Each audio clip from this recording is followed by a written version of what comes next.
컴퓨터를 샀습니다. 맥 미니입니다.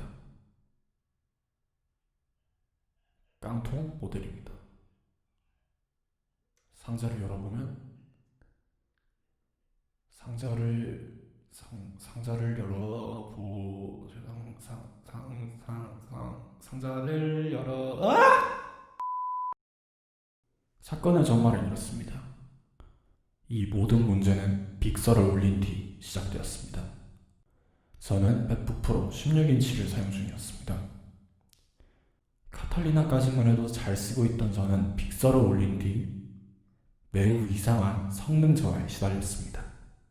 그러던 중 M1이 들어간 맥의 성능이 인텔 맥보다 훨씬 더 효율적이고 좋다는 얘기를 듣게 되었고, 마침 이 문제로 지인과 대화를 하던 중 충동적으로 맥미니를 구매하게 되었습니다. 그렇게 맥미니를 받고 며칠 사용해본 뒤 결과는 매우 놀라웠습니다.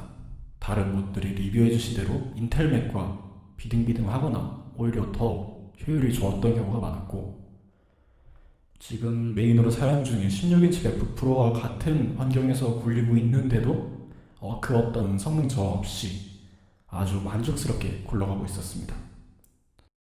그런데 여기를 보면 어딘가 이상합니다. 뭔가 보이죠? 깜빡깜빡 보이죠? 네, 맞습니다. M1이 들어간 맥미니에서만 터지고 있는 핑크색 글리치 문제입니다. 저는 처음에 제 맥미니가 불량인 줄 알았어요. 그런데 아니더라고요. 교환을 할까 생각하던 찰나에 구글링을 해보았는데 레딧에 저랑 똑같은 문제를 겪고 있는 사람들이 한둘이 아니었습니다.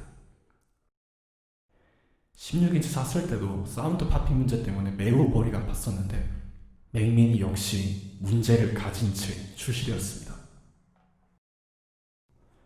하지만 이 앞선 문제들을 제쳐놓고 이 M1 자체의 성능만 보자면은 1세대가 맞나 싶을 정도로 매우 빠르고 작업하는데도 문제가 없을 정도로 만족스러웠습니다. 보시다시피 파이널 컷을 켤 때도 바운스는 몇 번 있으나 금방 실행되었고, 로직도 마찬가지로 바운스 몇 번 한 다음에 실행되었습니다. 그리고 윈도우를 원할 시에는 패러렐즈 같은 가상화 어플리케이션으로 구동이 가능했고요. 물론 아직 가상화의 경우 테크니컬 프리뷰 단계이다 보니까 성능이 제대로 나오진 않았습니다. 윈도우의 경우에는 따로 영상을 찍고 싶었는데 게임들이 사실 이게 생각보다 성능이 제대로 나와주지가 않아서 지금까지 제대로 구동을 해본 거는 카트라이더 뿐이에요. 메이플 같은 경우에는 8기가 모델에서는 구동이 실질적으로 불가능했습니다. 하지만 구동되고 윈도우를 쓸 수 있는 것 자체만으로는 만족합니다. 지금 화면을 보시다시피 M1이 탑재되면서 가능해진 게 iOS 그리고 패드OS에서 돌아가는 어플리케이션을 이 M1 맥에서도 네이티브로 구동을 할 수 있게 되었는데요. 이렇게 보시다시피 인스타그램도 잘 돌아가고, 게임 같은 경우에도 추출해서 설치를 해보니까 문제없이 돌아는 갔습니다. 물론 모바일 게임은 대부분이 터치를 요구하기 때문에 이렇게 키보드와 마우스를 사용하는 환경에서는 정상적인 플레이가 불가능해 보였습니다.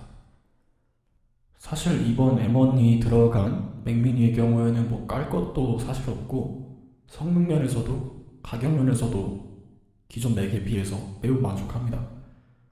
기본 깡통 모델이 89만원인데 89만원짜리 모델이 제가 거의 한 360 정도를 들였던 16인치 프로 모델이랑 그렇게 성능 차이도 없고 같은 작업을 하는데도 문제없이 무리 없이 돌아가는 모습을 보고 이거를 팔아야 되나? 맥북을 팔아야 되나? 이런 생각까지 들었거든요.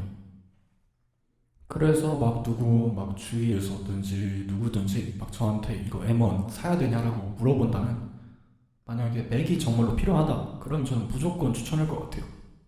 로제타 2의 성능도 좋고 네이티브로 돌아가는 유니버셜들의 성능도 굉장히 좋고, 굳이 이거를 안 좋다 말할 이유도 없고 추천 안 할 이유도 없는 것 같아요.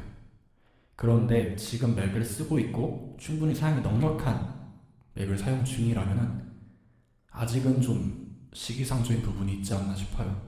차라리 M1X가 들어간 모델을 기다렸다가 그 모델을 사는 게 더 좋지 않겠나 싶네요.